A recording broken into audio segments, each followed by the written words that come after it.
This is a real important meeting for us tonight, an opportunity for you to really meet. I was thinking on the way over here, you know, you often hear it's kind of a three-leg stool. Well, I kind of describe it as a five-leg stool. And we have three of those legs here tonight. You know, we have some assistant city managers that are not here with us, but so this is real important leadership in our community, and I'm just really honored that they would come out and be with you and ask questions and have dialogue with you. There is information back in the corner about the City of Columbia. I also want to mention there are flyers, and this is a real important event for the city. It is June 24th, 25th, and 26th, and there are meetings from 6 to 8. I won't go through all of them, are not 6 to 8, so look at this in the back. Let me tell you why this is important. This is important because it's the beginning of planning for the future of our city. And people go, oh, y'all, you know, how many times are we going to do this? I can tell you I had a developer say that to me. Leona, how many times? Waste of money, don't do it. And I said, you got to understand, this has to be the basis for changing how we're going to guide orderly growth in this city. Our zoning ordinance is so antiquated. I think it's over 50 years old, and it's been tinkered and modified and whatever. This is the beginning of really modernizing the way we provide for orderly growth in the city, and therefore your input into this is really important. This won't be the end all to asking for your input, but please pick up one, and if you can come to any of these, I would urge you to come and be a participant, because it's so important that citizens get involved in terms of how this city is going to grow long term. Thank you. I'm going to turn the program over to my counterpart. Oh, there he is. Councilman Baddourah. Thank you, Leona. I promised, this is the second time we have a meeting to introduce the new chief and the fire chief to the community, but I'm not going to make a political or a formal meeting at all. I just want to take this opportunity and thank you for coming out. I know it's raining and the weather is kind of iffy outside, but I appreciate you coming in. But we're going to concentrate most of this meeting into for you to ask the chief any questions or have one-on-one on him. So this is more like a social for you guys to introduce yourself to the chief and find out what he's going to, and he's going to come up with, and make a couple of points about what his new plan is. But a couple of updates. Every time we meet here, we talk about the tennis courts. And just to give you an update, you've noticed some construction is already taking place, and there's more coming. And from my update today, this afternoon, from Jeff Caton, our Parks and Recreation Director, it would be completed around September, late August, middle September. So the end is near, so hold on, we'll be there. But I don't want to make too much out of this. Like I said, I don't want to make a lot of speeches. It is budget season, so I want you to be involved and get on the internet and find out what the budget looks like. If you have any questions, let us know. Leona and I will be glad to discuss or bring your concerns to the council during our council meeting next week. So it's important for us to make sure that we communicate that with you also. But the way we're going to do this meeting, I'm going to introduce our city manager, and she will then introduce both of the chiefs, and then they will make their remarks, and you can ask them questions if they like. So for now, please welcome City Manager Teresa Wilson. Thank you, Mr. Baddourah, Ms. Plaugh. As I often say to my staff and to council, that, you know, City of Columbia governance at its best is the times right now, when we are amidst the community members, working with each of you to hear directly your concerns, your questions, your suggestions. And so opportunities like these for me, as Mr. Baddourah explained, is really not so much, you know, getting up here and talking about all the things that, you know, we're doing, but really to listen and engage you all on opportunities to do even better. And so I would hope that with the spin this evening more on public safety, with both of our public safety chiefs with us, fire and police, that I will listen and also engage them to share with you many of the opportunities on the horizon for the city of Columbia, particularly from a public safety perspective. One of the things that I've been trying to do or have been doing in my administration is really trying to push information out on a regular basis. A city manager spotlight goes out at the beginning of each month, which kind of covers some of the things that maybe city council has approved or some opportunities that the city is engaged in for business development or community resources.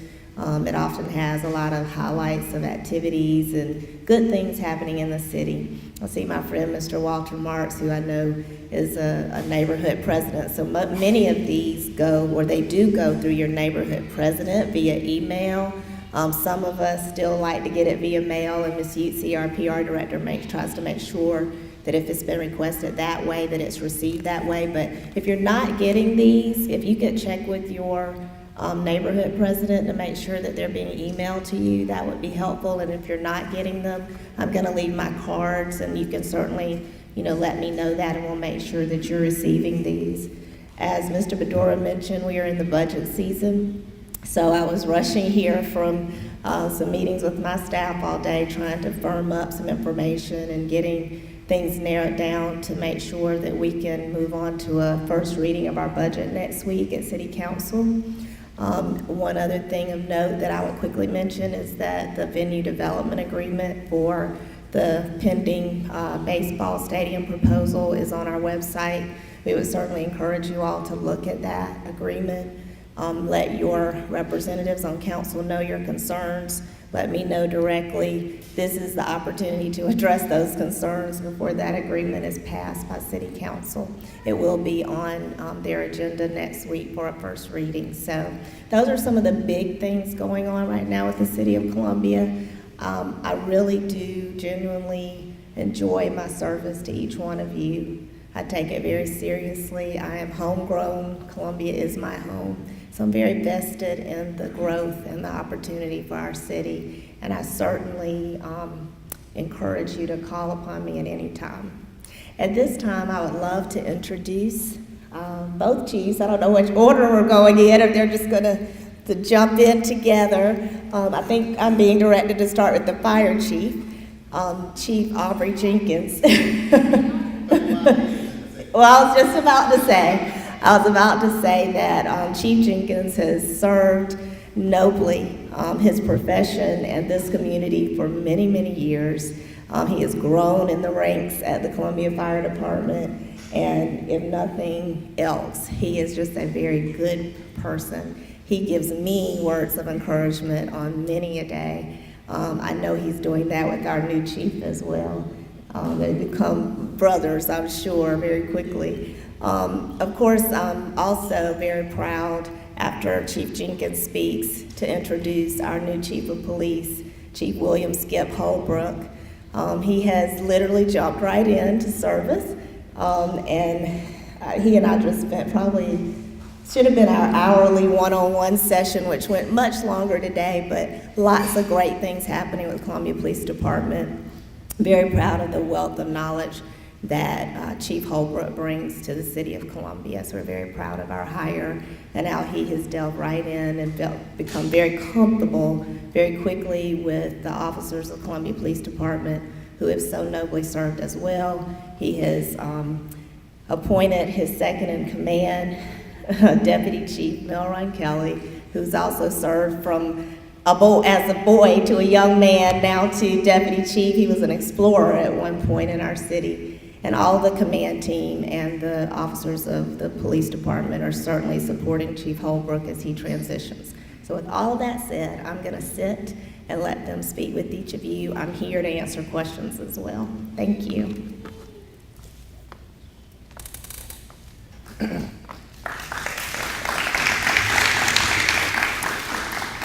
want to say good evening to everyone, and first of all, let me thank Councilwoman Plaugh and Councilman Baddourah, I would say the manager, and my good friend, the chief here.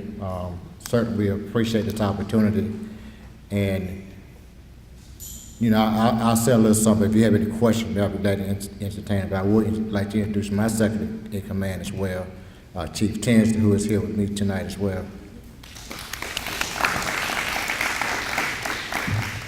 I would tell you just a little background of me. As stated, I started my career in the fire department. Actually, when I started, I wanted to be a police officer, but I quickly got my senses together and went to the fire department. You know, because if you want anything done in the police department, you call the fireman. He'll get it done for you. But anyway, I do want to take this opportunity before I move on to say that I too agree with the selection that our city manager made and our police chief. I think he's a wonderful person, and I can see nothing but good things coming out of him and his department. And I look forward to working with him for a long time. I truly believe, and I may be biased when I say this, but I don't think that you got a better police or fire department anyway on the East Coast. I think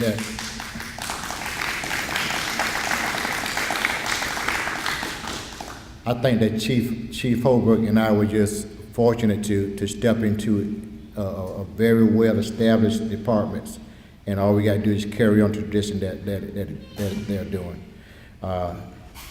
I have been with the city, with the fire department for 35 years. I started when I was 2 years old. But I would tell you, I've had offers other places, but I would never entertain them because this is where I belong, this is my home, and I appreciate what we have here in Columbia, and I would always be a part of it. Even when I leave, I'll be a part of it. So, but anyway, one thing about us uniquely is that we are a countywide department. We don't just service the city, we service the city and the county. We're under contract with the county.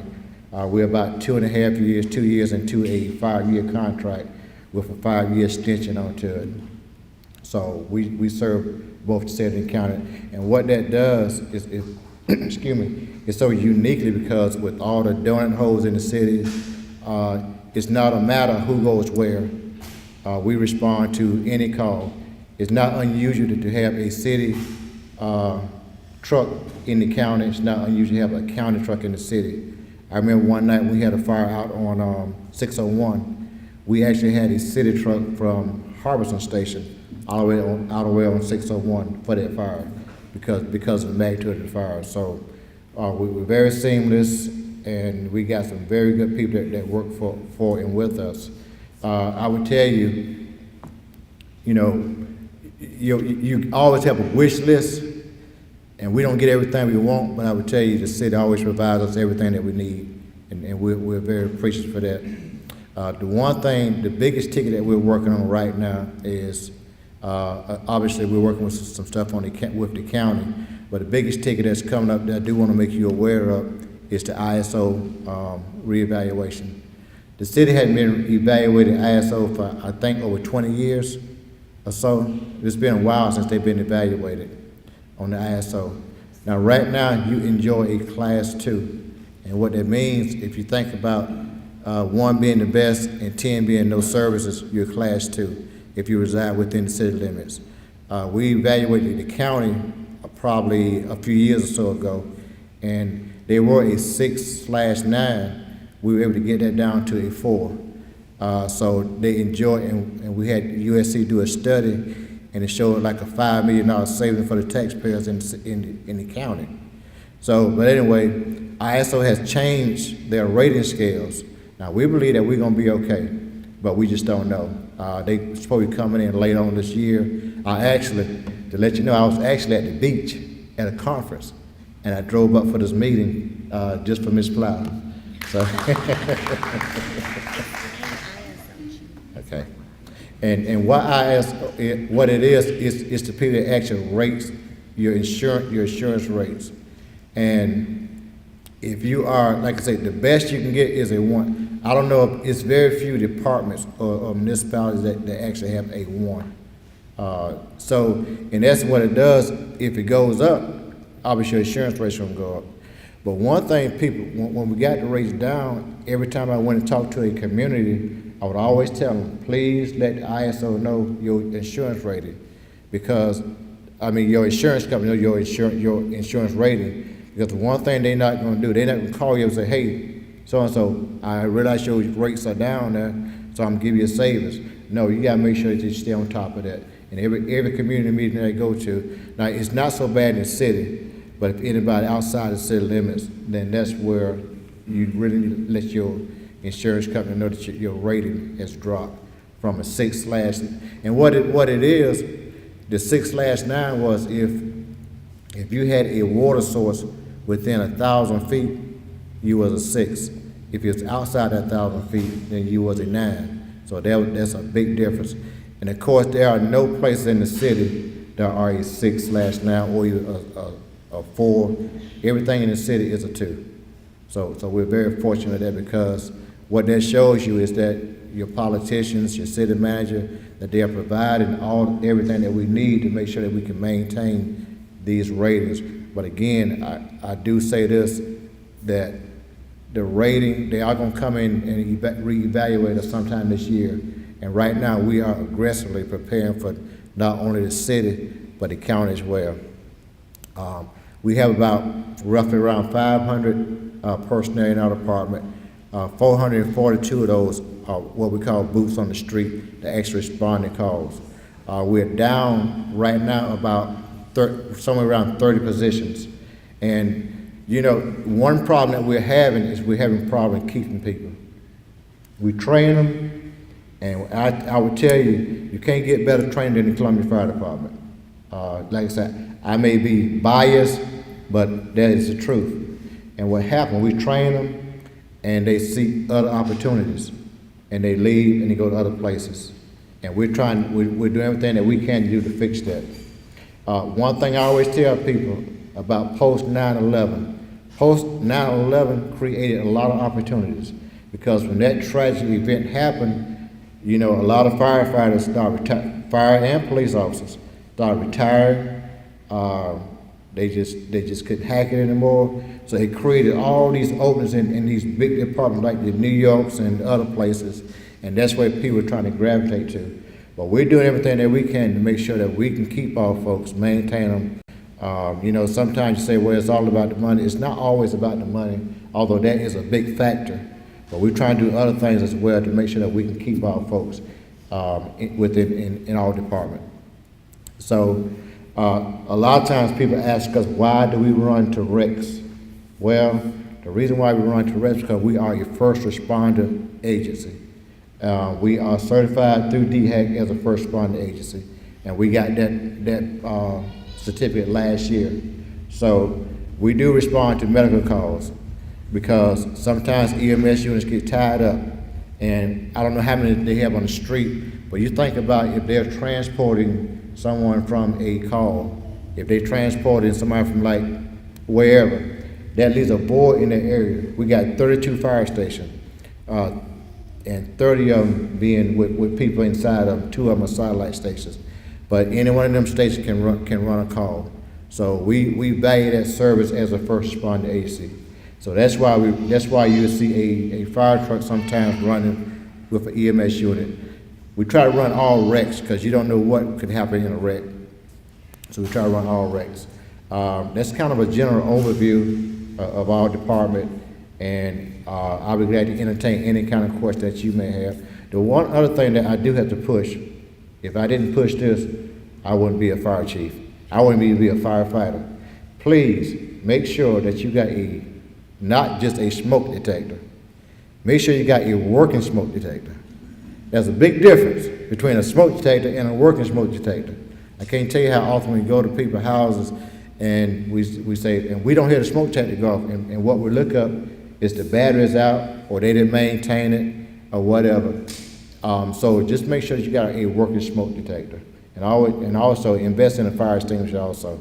Now I would tell you, if you can't extinguish that fire within about 30 seconds, that you don't need to be trying to extinguish it. But anyway, your fire department is alive and well. We're eager to help. We got some excellent people that work in that fire department. And I would just ask you just continue to support not only the fire department, but your police department, your 911 communication, because I think that's a very important component as well, because I think we don't realize the stress that they go through. because they have to listen to those calls that we're on. They have to listen to everything that goes on, and they have to process that stuff. But I always tell people like this, now I'm not a doctor, and I just don't know, but this is just a theory according to Aubrey Jenkins, okay? That's just my theory. Now, maybe one day I'll write a book. But I just believe that every time that tone drop, no matter, I don't care if it's false alarm, I don't care if it's a fire, I don't care what it is, every time there's an alert that goes out, you never know what's going to be on the end of that message. All you hear is that alert. It does something to you on the inside. It perks you up, and I just think that you just develop some type of, you get stressed out mentally. You don't feel it, and you don't know you're getting it. But I just believe that it happens every time there's an emergency that comes in for police, fire, or 911. So support your police, fire, 911, and EMS as well. So, but I'm here to answer any questions. I'm gonna give my colleague an opportunity to come up, and if you have any questions, I'll be glad to entertain them.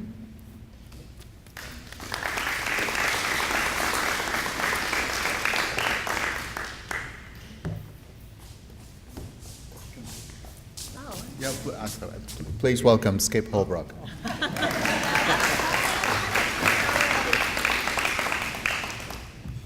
Well, I'll start out with a story because he brought up stress. The way not that there's any stress on this job, believe me, it's just been smooth sailing. The way I deal with stress is I try to get a run in every day. So I did that today, and I haven't worked out my timing yet on the weather. Seems like I'm timing it when it's too hot. So I came back today, and this is just how my day went all day. I was wringing wet. I had a meeting to get to at City Hall, and I realized I forgot my towel. So I was going around trying to find a towel. Of course, you would think somebody'd have a towel. They didn't. The best I ended up with was 2 USC football hand towels that people wave. So I toweled myself off with 2 hand towels, and it was quite a process. And I was about 15 minutes late getting to City Hall, but they were running a little bit late, so it worked out.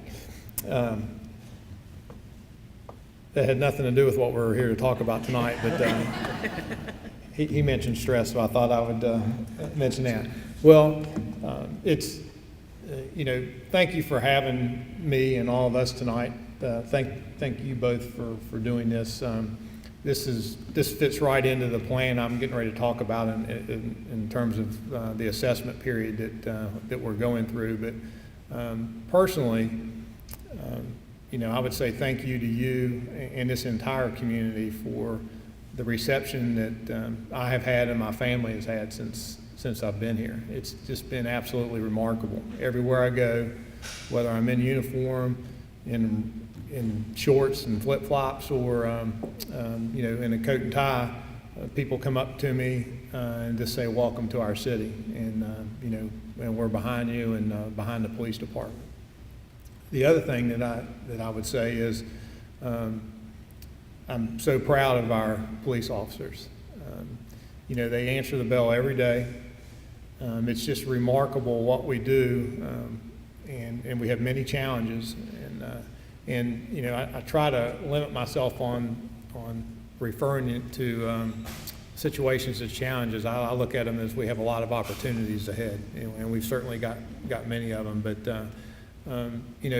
change is stressful, and we are going through some change, organizational change, culture change, and I'm very, very proud of the response and the support that I've received, from our police officers. It's difficult. I've been on the other side of that before when new leadership has come in and everybody wants to put their print on an organization, and it's so important that we get pulling in the same direction and we're operating as a team. And I can say without question that that's exactly what's happening. We gel more together every day. The other thing that I would mention is, it was quite a process to get here. And, I thank Ms. Wilson for that process. And, it was challenging, to say the least. It challenged me professionally. And it made me better professionally to go through that process and to be engaged by citizens such as yourself during that process. It was truly a proving ground. The other thing that I think is very important that folks know is just based on some of the what I call rhetoric at times that you may hear. I can tell you that my experience, and it's been 9 weeks. This week is my 9th week. My experience thus far in terms of dealing with our council and our mayor and the city manager's office has been exceptional. And exceptional, professional, consistent, respectful. That's the only way I can describe it. We all want our city to be great, and there's laser focus on what's in front of us from our council. They have, given incredible support to public safety and working with us to identify what we need and how we're gonna get there. And the same can be said for my counterparts, other department heads. I mean, everybody with the city that I have come across thus far is just, everything's been upbeat and everybody is forward thinking. And it's just, it's a matter of sometimes we have to strategize how we're going to get there. And, that's what we're doing. But I couldn't be more pleased with, with what I've walked into. And I can also say that when I mentioned the respect part, what I'm referring to, we're professional. We're always respectful with one another. What I mean is respecting the office of the chief and respecting the fact that, the police department, has to have, the ability to stand alone at times. It's very important that, we have a very specific function to do, and I have not encountered one situation where there's ever been any influence or asking something of the police department or direction that was not appropriate. It's very appropriate. I would expect all of my counterparts, our elected officials, to be engaged and want to know and hold our department, hold me accountable for what we're doing and the direction we're going. So we have just that, and I appreciate that. I appreciate you all very much. Kind of where we're at right now. One of the things that we're right in the middle of doing right now, when I first arrived here, we immediately began implementing the 90-day plan, and we're kind of right in the middle of that. The first part of that's been in an assessment phase, and that's really evaluating and validating community and police perceptions and expectations, and we've done that through meetings such as this, and I've been to a few meetings in the last 9 weeks, and meetings internally, externally. Our department, I asked the men and women at the department to answer some survey questions, and I speak about this a lot because I'm really proud of them for this. There was a little bit of a atmosphere of mistrust. And one of the things that I asked them right at the very beginning was to answer these survey questions and put their name on it and send them to me. I wanted to see if they would, and they did. I think that takes courage. It takes courage and trust, and you have to start trusting at some point. And they were the responses were outstanding, very consistent, very candid. We all want our department to be the best, and I was very encouraged. It's been very big part of our assessment period. We've met with department heads, other department heads, individually.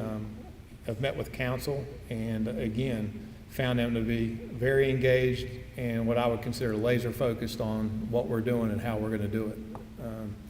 And most importantly, just interacting with folks in the community, and what is, just hit me right between the eyes, and what is very unique about Columbia is each neighborhood is unique, and each neighborhood has specific needs and expectations and, you know, what might be a hot button topic in this neighborhood, you know, may not even be on the radar in another neighborhood. So that reinforced to me that, you know, just how important community policing is. You know, it's so important that we have the staffing that allows our officers to be preventive in nature, be problem solvers at the community level in the areas that they serve, to where they know what is the issues that that particular neighborhood's facing. And, you know, in a perfect world, we want our officers to spend a third of their time answering the calls, a third of their time reporting what they've responded to, and then the remainder of their time should be interacting with folks, figuring out, you know, what's going on, why it's going on, and being preventing the next crime. So we're working to do that. Right now we're in the planning phase. We've taken a lot of this information, and part of the planning phase is we've created a number of committees within the police department. I'm a believer in committees. I think it's important that when you're making decisions, that people that are going to be affected by those decisions, you know, to the extent that they can be, are part of the process. So we've created a number of committees to deal with some pretty important issues: training, professional development and promotion, recruitment and hiring, policy. We want to reestablish our agency as a nationally accredited agency. That's a top priority. Uniform and equipment, and mission and vision statement. I'll mention uniform and equipment, and they've got me again on this. I've kind of been on a tear on, I'm real big on uniform and looking professional and being consistent in how we look and how we carry ourselves. Well, so I always start out, you know, if I gather 10 police officers and lined them up here, they'd be dressed 10 different ways, and it's really just, it's like nails on chalkboard for me. So it's kind of been my pet peeve so far. Well, I was over in a community meeting Friday, and there's my region commander was behind me with a couple of the officers, and I turned because I was going to say, now here's an example. I was going to say, here's 3 of them. They all look good, but they would have different stuff on. They were dressed exactly the same.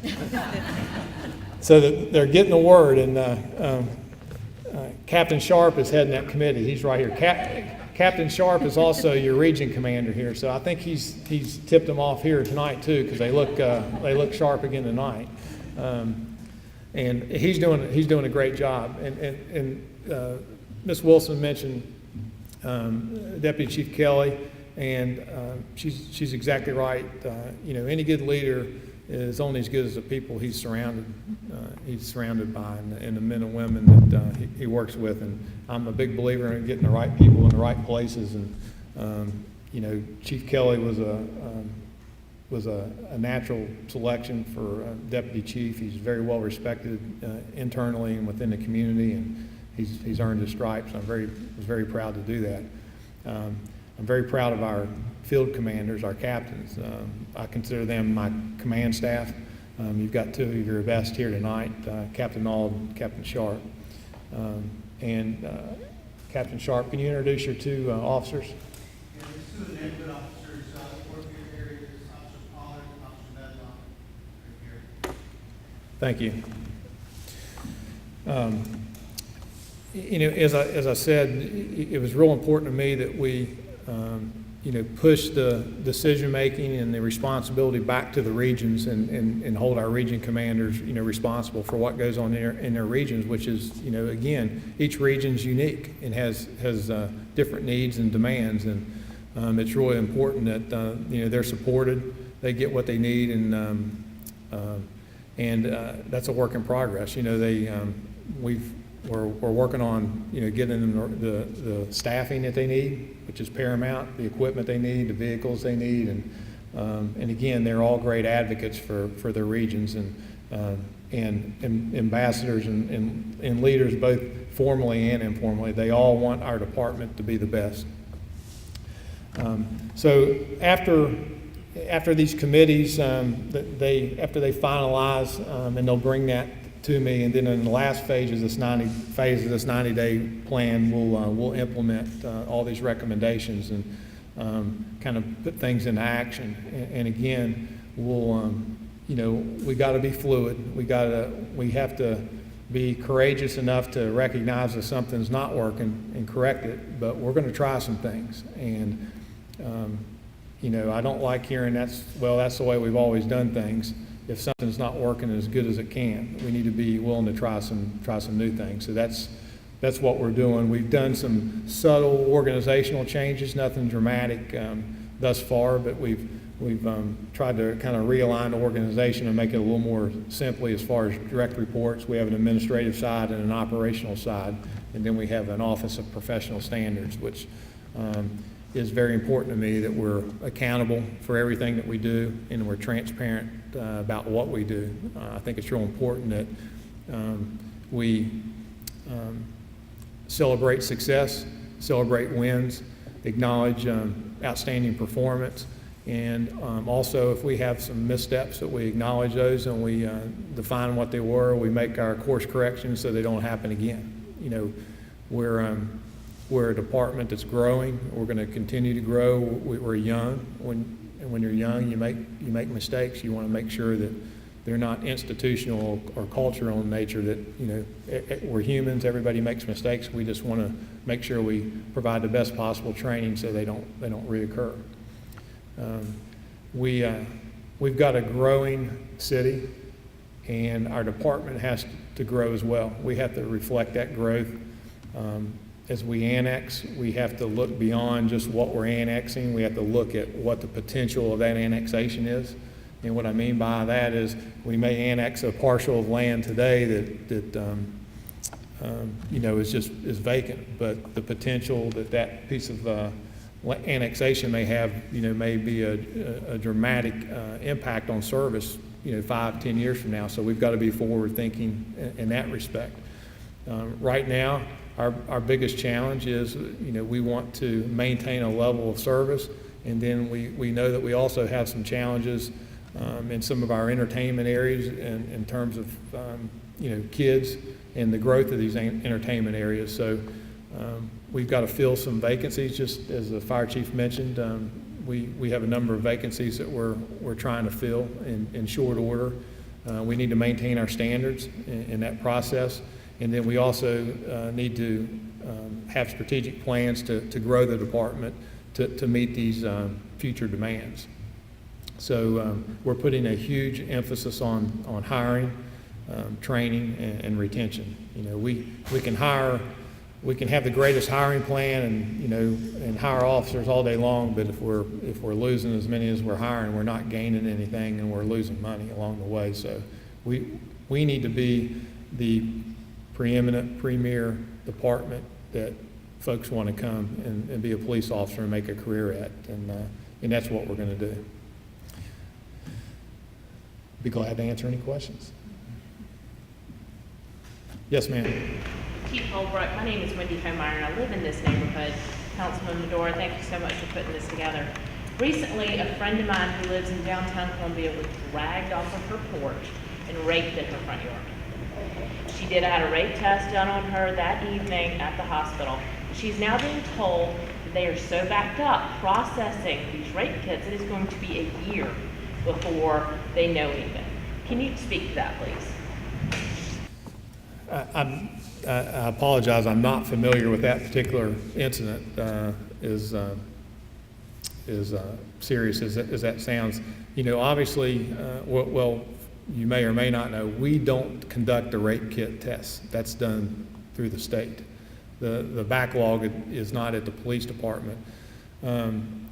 That's, unfortunately, that's not an inconsistent backlog. If you would look at law enforcement throughout the country in terms of lab testing, it's problematic, and I think that anybody would tell you that that's concerning, especially when you're you know, when it's very important to identify a perpetrator that may be committing, you know, similar crimes.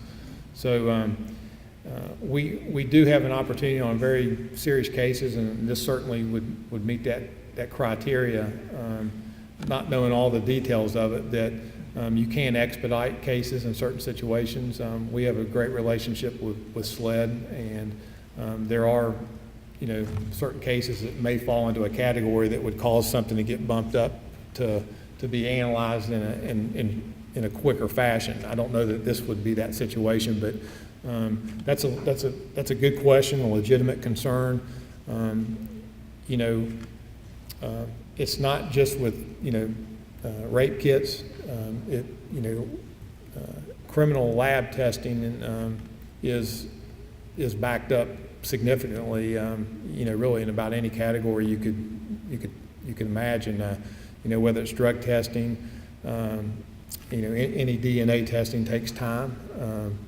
The county has just brought online a new DNA testing process that has a pretty quick turnaround. So it'll be interesting to see just if that changes the dynamics in the Midlands. I know a lot of people are using that, but we do our own drug testing, in-house, and we're hoping we're actually in the process of hiring an additional examiner. So we're hoping that will expedite some of that. But I'll be glad to get some information from you afterwards, and I can look into that and see if there might be a solution where we can do something to expedite that. And is that a function of, and Kurtman Bentley is my representative, calling him and asking him to beef up the budget for SLED, or?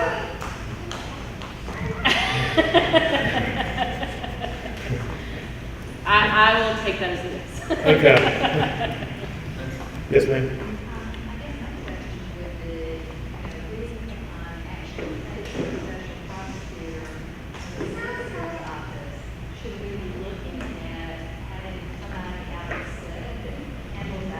Yeah, I really,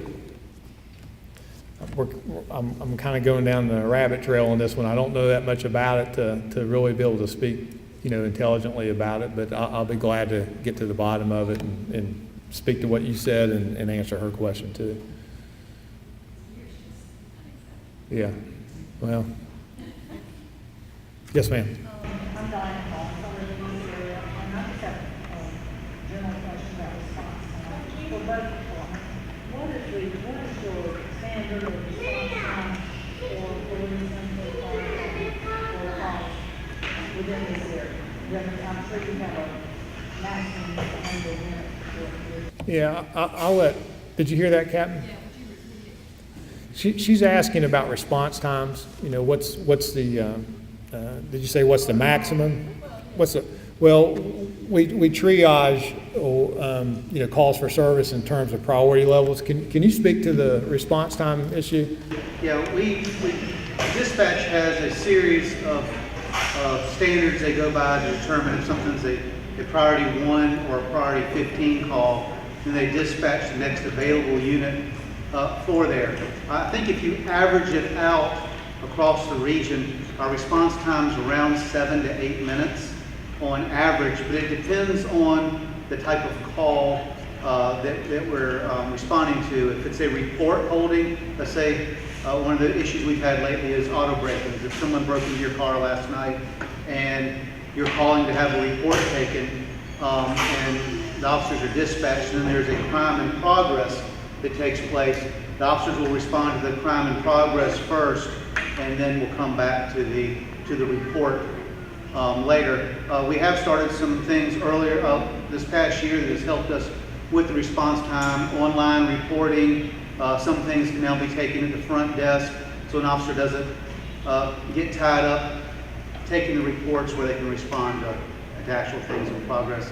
I'm not sure if that answers your question. Well, it did, but the last part of that question is, in cases that Hampton Trace is divided among, part of it's in the city and part of it's in the county. So how does that affect who between the county and the city? I think with the fire department, you said that we shut it off. How does that reflect the police department's response?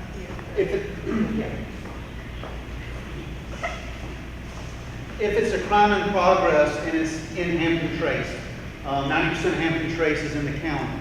If it's, let's say, a burglary in progress and we have a unit that's close by, we'll send a unit by to check and to stand by until the county officer can get there. If it's a neighborhood behind there, like Hampton's Grant, that's in the city. So we'll respond to that, or Hampton Lee's, that's in the city, we'll respond there. If it's right there on Veterans Road off there at the end of Shelley, that's in the county. If it's a crime in progress, we'll respond to a crime in progress to assist the county and decide whether we need to stand by and wait for the officer to get there, or either we will just report what our findings were and the county officer will come through. But Hampton Trace has been one of those donut hole situations. Since I've been working in this region almost 25 years, it has always been one of those areas that we've had to help the county with, and we're glad to do it. But I think the thing to be reassured on is it's never going to be a situation where the Columbia PD is going to be standing across the street saying we can't come over there. Yeah. Yes, sir. I'm aware, and I'm just wondering, in your previous position, did y'all have a training program for officers to be sensitive to mental health issues? And also, what are your plans for training for sensitivity for first responders coming in contact with mental illness? In terms of recognizing that. Recognizing, handling, not taking them to jail, doing something constructive. Sure.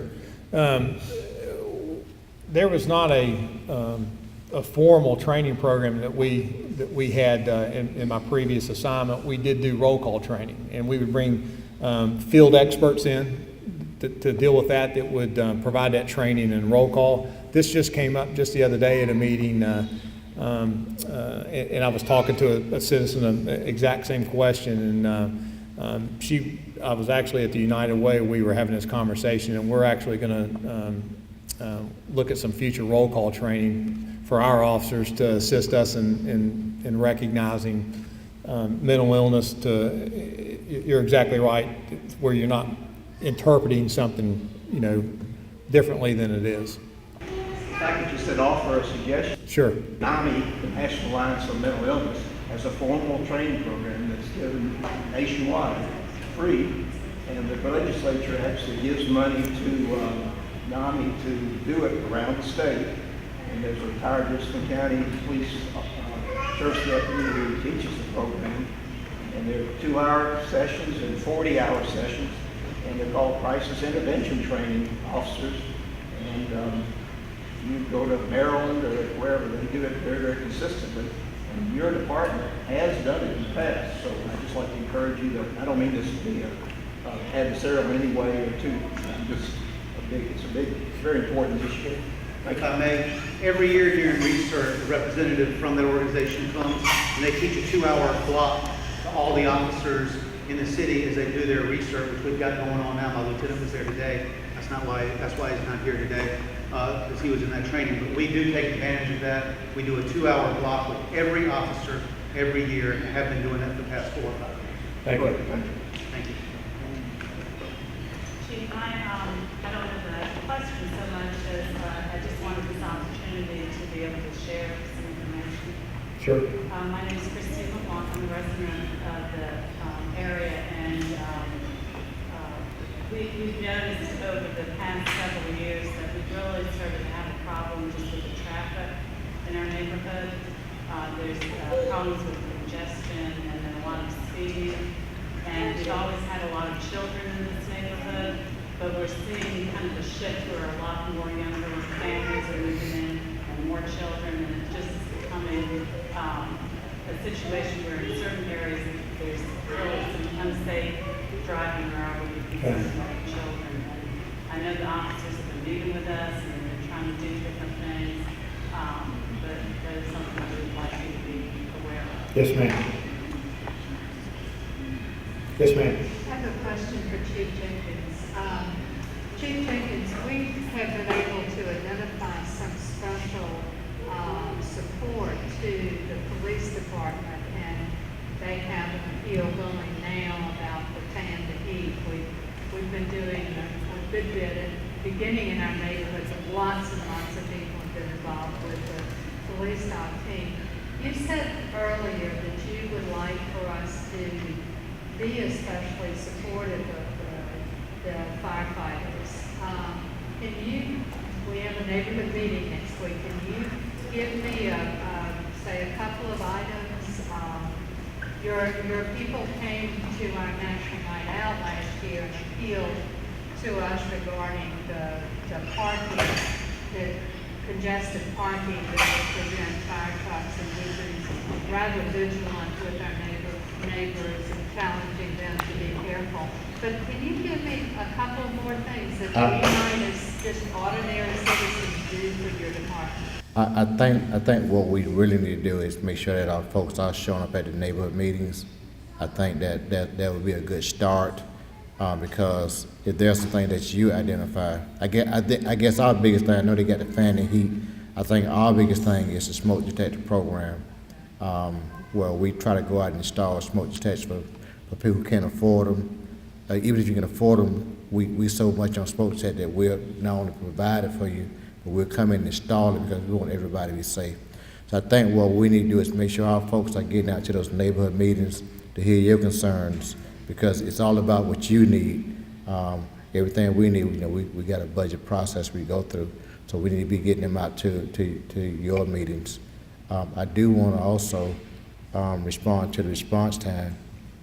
Our response time is normal within the city. It's about 3 to 5 minutes. And the county is probably about anywhere from 5 to 7 minutes. But it all depends on if that truck is in-house or is it in its district. Responding in its district is pretty quick. That's why we got some good ISO ratings. But if it's outside of its territory, it may be a slight delay, or if another truck got to come in from another territory, it's a delay. But I would tell you, just in this area here, in the Woodlands area, you serve about everything in here served by city stations. Even the county portion is served by city stations. So it's not a matter of who territory is.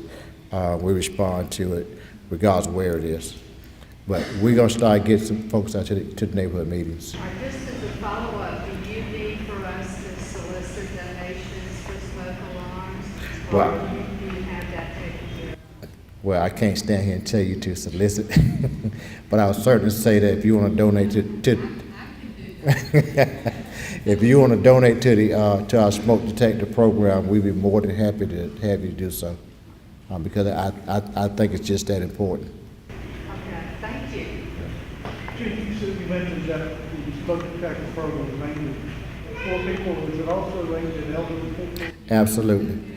I would tell you, I wouldn't care if it's a 1,000 square foot home or a 10,000 square foot home. If we get a call that someone needs a smoke detector, we're gonna come out. Like I said, we're not only gonna provide it, but we're gonna come and install it for you. Because earlier I told you, we wanna make sure you have a working smoke detector. And we know what people do, and we install the ones that you can't get to the battery, because we know what happened to the batteries. People cook, and we all good cooks, but people do burn food. And the first thing they wanna do is take the battery out. But we install the ones that they last for 10 years, and you can't take the battery out. But I would also tell you, if you do have a smoke detector that's over 10 years old, you need to change it. If it's 10 years, you need to change it.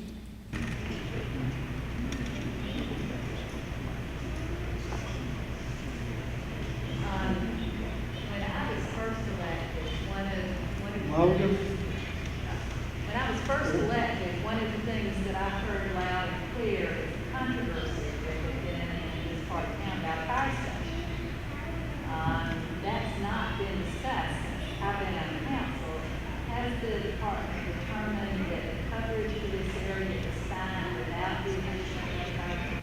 Well, what we have, and this has always been something that we know that we need to do is, we do need to put another station right here, right at Old Woodlands in that area, because of the growth in the back.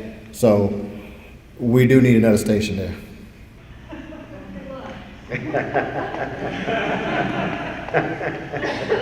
Well, let me ask you a question along those lines. Well, can you justify, well, I think it would be interesting for everybody to hear why that's necessary. Well, because of the road miles, the road miles from when a truck meets in the middle, it's about a mile and a half.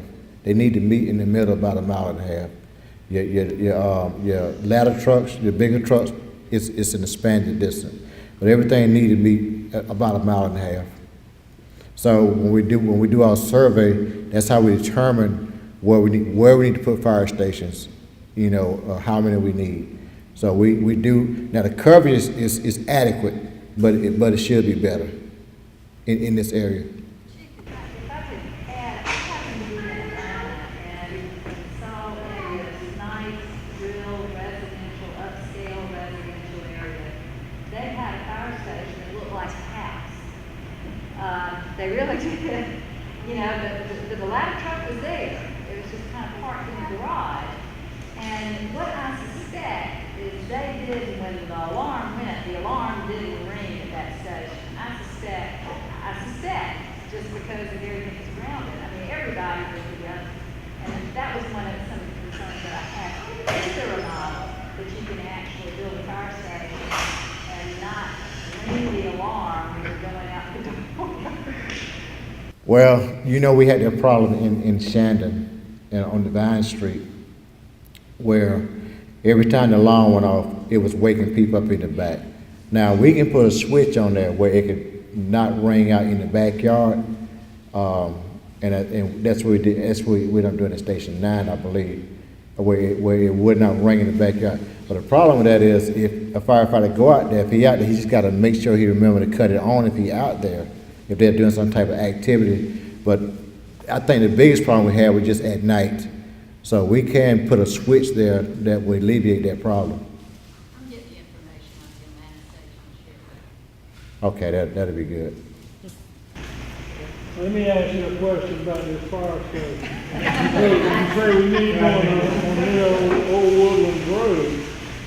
Several years ago, the city ran on the hard times, and there was a mothball, 2 fire trucks.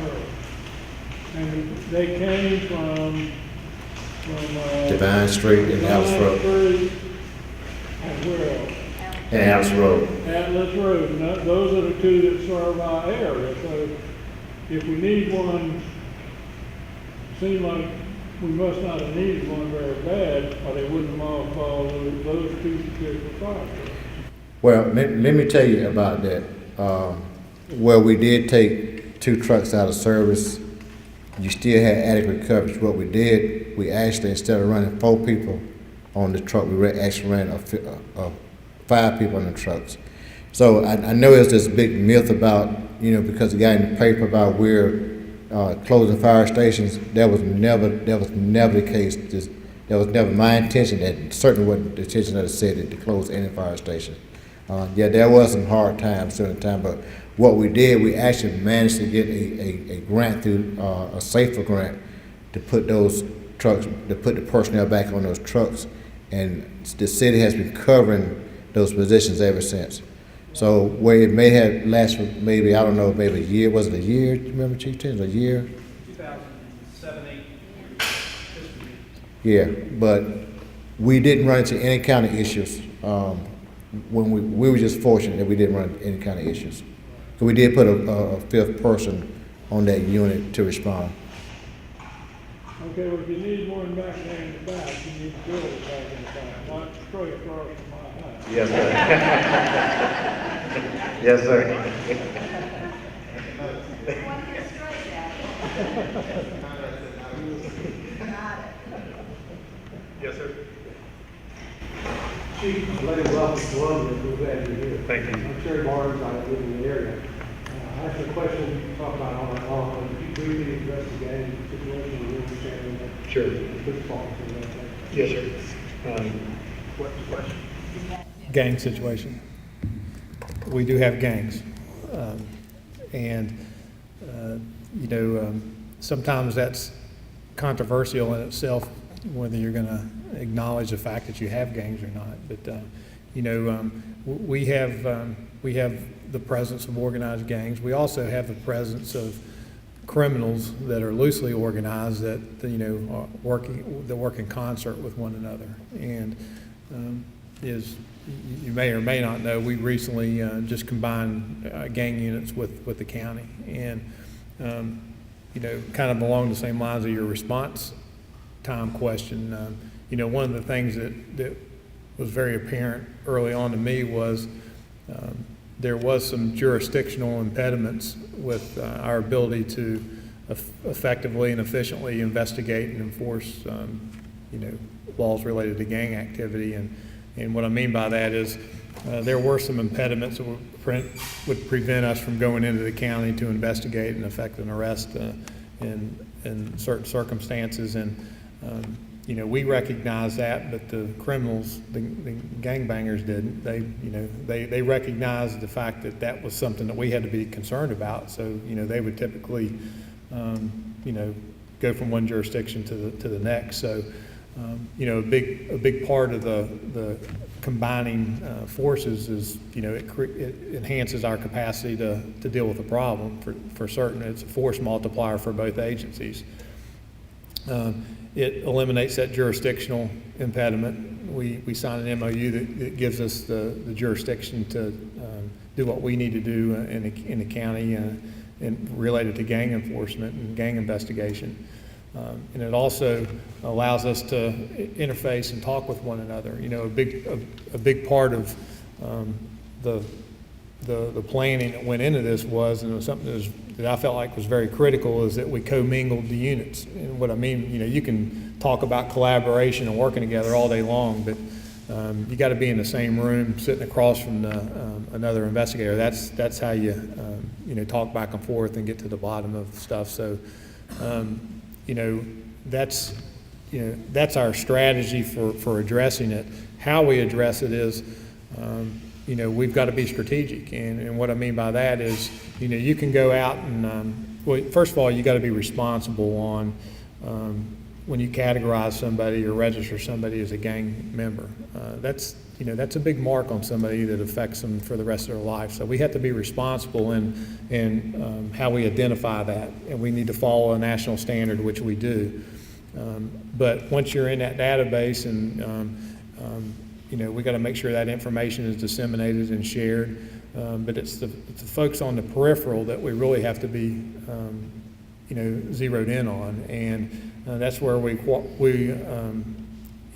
it's really important that our frontline officers are making good field contacts, providing good information that gets, sent to the investigators so they can triage that and help connect dots. But when I talk about being strategic is, you got to find out who your worst of the worst offenders are, who are people in leadership positions in these organizations, and that's how you effectively disrupt and dismantle organizations. You attack the leadership, and that's the main strategy that we'll employ. It's intelligence gathering, knowing who the people are. We can talk about gangs all day long, but you got to know who the players are. And I can tell you right now that our gang unit is terrific. When I was meeting with them to talk about this consolidation, I went into their unit, big open bay area, and the wall was just, you couldn't see the wall because they had photographs with information on just, people that were gang affiliated. They're all over it. But you have to make solid cases. You have to have good working relationships with our solicitor's office and the United States Attorney's Office, which we do. So I think you're going to see an outstanding product, and I think you'll see, us setting the standard that others will follow.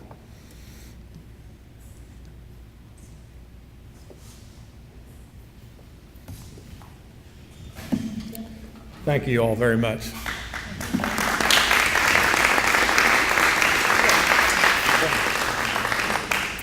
I wanted to take this opportunity and thank you to both chiefs. Great job, as always.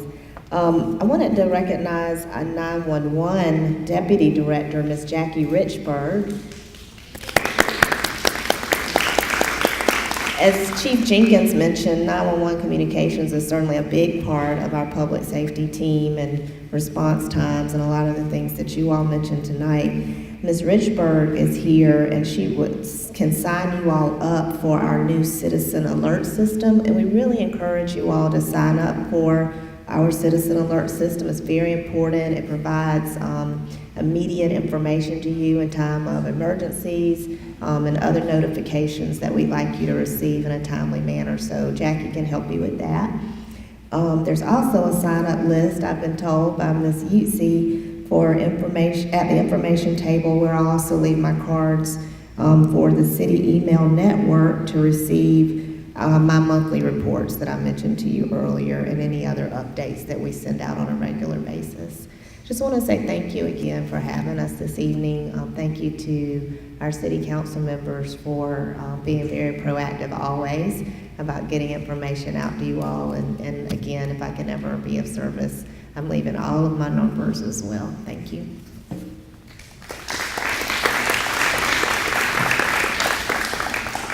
Leona, if you want to say, I just want to say thank you again for coming. This is the kind of support we need from you. This is the kind of feedback we need from you. We would love for you to be engaged with us and let us know where your concerns are. Communicate with us as much as possible, because that's how we know where you stand. On the other hand, I do want to applaud Chief Holbrook for his commitment to this job.